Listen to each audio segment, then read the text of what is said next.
In this video, I will discuss some topic like respiration in amoeba, human respiratory system, respiration, that is external respiration and internal respiration, breathing mechanism, gases section through the alveoli, and gases transport. So let's discuss about the respiration in amoeba. You know, amoeba is unicellular animal and it live in water. The carbon dioxide build up in the cell of amoeba by the metabolic process.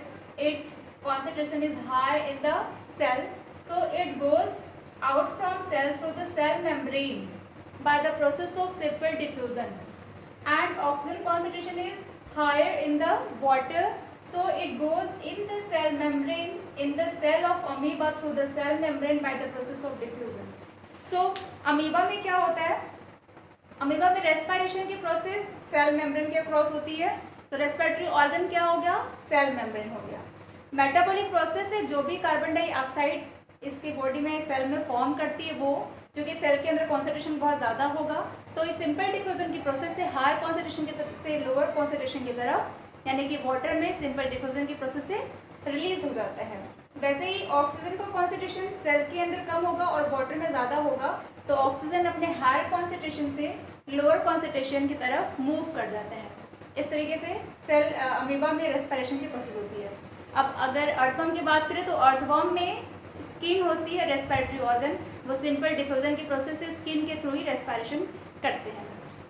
अब बात करें human respiratory system, तो human respiratory system में क्या क्या चीज़ें पाई जाती है, पहले हम वो डिस्कस करते हैं। Nostril, nasal cavity, pharynx, trachea, bronchus, lung. तो ये रेस्पिरेटरी ऑर्गन में क्या क्या रेस्पिरेटरी सिस्टम में ऑर्गन्स हैं? Nostril, nasal cavity, pharynx, trachea, bronchus and ये लंग्स। लंग्स के अंदर जो ब्रोंकस है फर्दर ब्रोंकस में ब्रेक कर जाता है और फाइनली ये जा करके यहाँ पर एल्वोलाई का फॉर्मेशन करता है। तो लंग्स के अंदर ये एल्वोलाई पाई जाती है which is the respiratory unit of lung. तो lung is the respiratory unit of lung. अब बात करें यहाँ फेरिंग्स से, जो ट्रैकिया का फॉर्मेशन होता है वो किस तरीके से होता है? देखिए फेरिंग्स है, फेरिंग्स में यहाँ पर ओरोफेरिंग्स है, इधर से नेजोफेरिंग्स होता है यहाँ पर पार्ट जहाँ से एयर लेकर आता है ये, और फेरिंग्स से ये दो ट्यूब निकलती हैं, एक होता है फुट पाइप और एक होता है वेंट पाइप। तो एसोफेगस एंड ट्रैकिया, ये जो एसोफेगस के ओपनिंग को गलट कहते हैं जबकि ट्रैकिया के ओपनिंग को ग्लॉटिस कहते हैं। तो ग्लॉटिस के ऊपर एक कवरिंग पाई जाती है कैप, जिसको हम बोलते हैं एपिग्लॉटिस।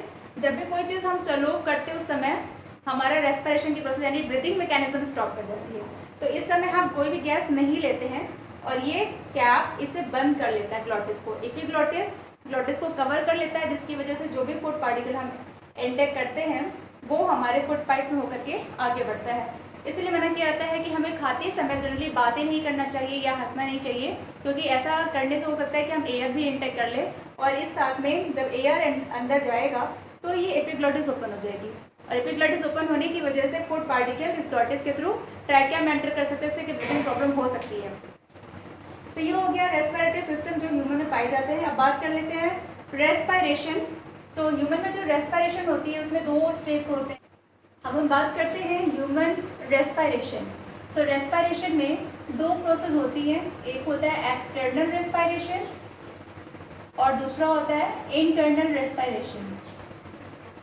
एक्सटर्नल रेस्पिरेशन में ब्रीदिंग की फिनोमेना होती है ना।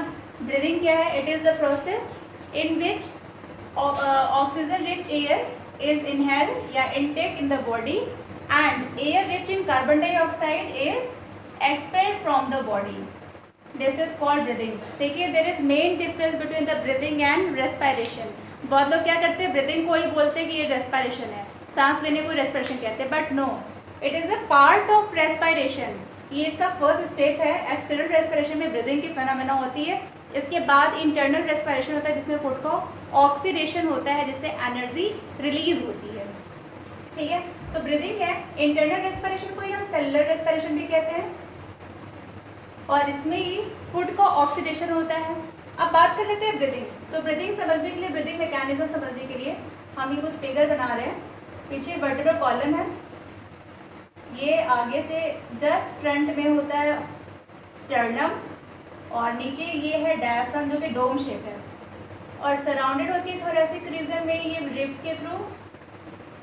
रिब्स आपस में कनेक्टेड होती है इंटरकोस्टल मसल्स के थ्रू, ठीक है। तो ये हो गया वर्टेब्रल कॉलम, इधर से ये स्टर्नम,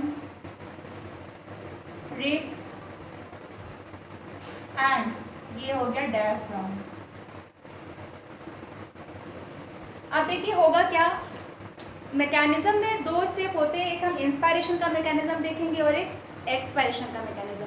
क्योंकि ब्रीदिंग में क्या होता है, one inspiration and one expiration form a breath. तो एक ब्रीथ में इंस्पायरेशन और एक्सपिरेशन दोनों चीज़ें होती है, तो हम इसका मैकेनिज्म देख लेते हैं। तो पहले हम इंस्पायरेटरी मैकेनिज्म देखें। तो इंस्पायरेशन में क्या होता है, फर्स्टली इंटरकोस्टल मसल, ये आपके इंटरकोस्टल मसल्स हैं, इंटरकोस्टल मसल कॉन्ट्रैक्ट। जब इंटरकोस्टल मसल कॉन्ट्रैक्ट करती हैं तो इस केस में जो स्टर्नम है वो बाहर की तरफ मूव कर जाएगा और डायफ्राम डाउनवर्ड की तरफ मूव कर जाएगा, है ना। और जब ये बाहर मूव किया, ये नीचे मूव किया, तो क्या हो गया, इस कंडीशन में देख रहे हैं वॉल्यूम इसका बढ़ गया, थोरेसिक कैविटी का वॉल्यूम बढ़ेगा। और जब वॉल्यूम बढ़ता है तो एयर प्रेशर वो डिक्रीज कर जाता है। तो वॉल्यूम बढ़ा, एयर प्रेशर डिक्रीज किया, जब एयर प्रेशर डिक्रीज कर गया इस केस में एयर लंग्स में एंटर कर जाता है। तो रिपीट, इसको हम लिखेंगे कैसे, when intercostal muscle contract, sternum move forward, diaphragm move downward, so the volume of thoracic cavity increases and air pressure inside the lung decreases and air enter into the lungs. अब इसका जो expiration का mechanism है वो just reverse है। तो expiratory mechanism में क्या होगा, इंटरकोस्टल मसल रिलैक्स, जब रिलैक्स करेंगी then sternum move backward, sternum backward move कर गई, डायफ्राम अपवर्ड मूव कर गया। इस केस में क्या हुआ, वॉल्यूम थोरेसिक कैविटी का रिड्यूस कर गया और इसके अंदर जो एयर प्रेशर है वो इंक्रीज करेगा। एयर प्रेशर इंक्रीज होने की वजह से एयर बाहर निकल जाएगा। तो क्या बोलेंगे, when intercostal muscle relax, sternum move backward, diaphragm move upward, so volume of thoracic cavity reduce and air pressure inside lung increase, so air goes out of lung. तो ये तो हो गया आपका रेस्पिरेटरी मैकेनिज्म, जिसमें इंस्पायरेशन का और expiration का मैकेनिज्म आपने कवर किया।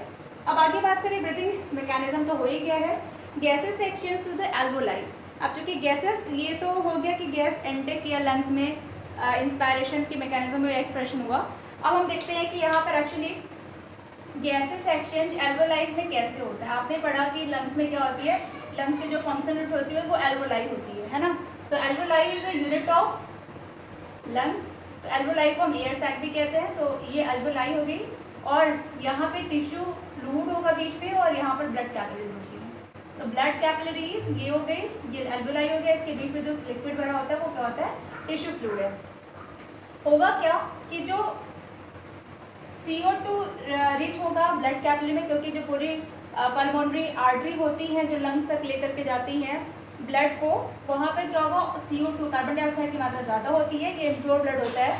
और ये सिंपल डिफ्यूजन की प्रोसेस है, क्योंकि यहाँ पर कॉन्सेंट्रेशन ज़्यादा है तो ये अपने हायर कॉन्सेंट्रेशन से लोअर कॉन्सेंट्रेशन की तरफ मूव कर जाता है ना, by the process of diffusion. और वैसे ही जो हम एयर इंस्पायर कर रहे हैं तो इनहेल एयर में ऑक्सीजन का कॉन्सेंट्रेशन ज़्यादा होता है। यहाँ पर 21% ऑक्सीजन हम इनहेल करते हैं और यहाँ पर इसका कॉन्सेंट्रेशन ज़्यादा है। ब्लड कैपिलरी में ऑक्सीजन नहीं होता या बहुत कम होता है, तो ये अपने हायर कॉन्सेंट्रेशन से लोअर कॉन्सेंट्रेशन की तरफ सिंपल डिफ्यूजन के प्रोसेस से मूव कर जाती हैं। तो इस तरीके से गैसेस एक्सचेंज हमारे एल्वोलाई में होता है। और आपको ये भी चीज़ पता है कि जो हमारी वेसल्स होती हैं उसमें से ब्लड कैपिलरी की वॉल थिन होती है, इस वजह से कैपिलरीज के अक्रॉस ही सब्सटेंस का एक्सचेंज हो पाता है, चाहे वो गैसेस एक्सचेंज हो या न्यूट्रिटिव एक्सचेंज हो। तो जैसे हमारे इंटेस्टाइन में फूड, डाइजेस्टेड फूड एब्जॉर्ब हुआ था तो वो भी ब्लड कैपिलरीज के थ्रू हुआ था। यहाँ पर गैसेस एक्सचेंज भी ब्लड कैपिलरीज के थ्रू ही होता है, ठीक है। अब हम बात कर लें गैसेस ट्रांसपोर्ट। ये तो ठीक है कि ऑक्सीजन यहाँ पर आया, अब देखो 21% क्या होता है, ऑक्सीजन हम इनहेल करते हैं ना, तो इनहेल करते हैं तो उसमें 21% हमने इनहेल किया, लेकिन हमने एक्सेल कितना कर दिया, एक्सेल कर देते हैं 16%। तो इसका मतलब फाइनली जो इनटेक हुआ, जो हमारी बॉडी में इनटेक हुआ वो कितने का हुआ, वो ओनली 5% का हो रहा है। यहाँ से आपको समझ में आ रहा है कितना, 5% का इनटेक होता है। तो हमारा जो इनटेक हुआ ओनली 5%, ठीक है।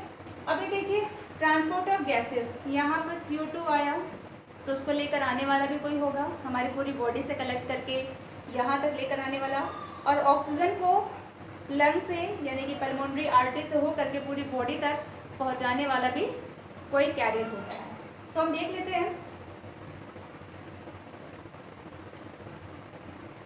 देखिए, अगर हम बात करें ऑक्सीजन, तो ऑक्सीजन का ट्रांसपोर्ट कहाँ से होता है? हमारे लंग से कहाँ जाएगा? ये बॉडी टिश्यू तक ऑक्सीजन का ट्रांसपोर्ट होना है। और ये कौन करता है? तो आपको पता है, हमारे ब्लड में आरबीसी के मेम्ब्रेन पर हीमोग्लोबिन पाया जाता है, और ये haemoglobin is the carrier of oxygen. तो ऑक्सीजन का जो मेन ट्रांसपोर्ट होता है वो हीमोग्लोबिन के थ्रू होता है। इसमें 97% जो है ट्रांसपोर्ट हीमोग्लोबिन के थ्रू हो जाता है, जबकि प्लाज्मा के थ्रू भी थोड़ा ट्रांसपोर्ट होता है।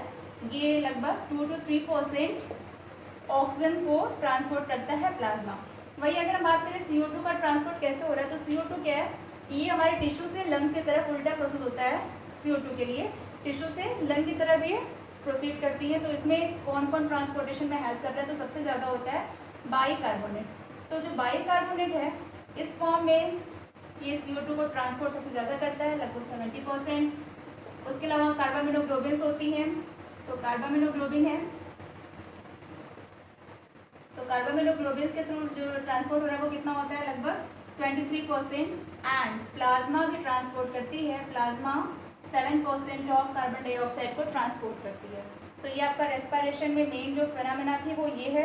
जो फाइनल सेलुलर रेस्पिरेशन होता है, जब ये ऑक्सीजन टिश्यूज में पहुंच जाती है तो फूड का ब्रेकडाउन होगा, यानी कि ग्लूकोज C6H12O6 है ना, C6H12O6 ये ग्लूकोज है। ये ऑक्सीजन की प्रेजेंस में क्या होगा? इसका बर्निंग होगा, ऑक्सीडेशन होगा। तो इस प्रोसेस में क्या रिलीज होगी? कार्बन डाइऑक्साइड फॉर्म करेगा। इसी प्रोसेस में CO2 फॉर्म करता है हमारी बॉडी में, है ना। उसके अलावा वाटर फॉर्म करेगा, और 38 ATP का हमें प्रॉपर लाभ होता है, यानी कि 38 ATP का एनर्जी फॉर्मेशन हमारी बॉडी में होता है।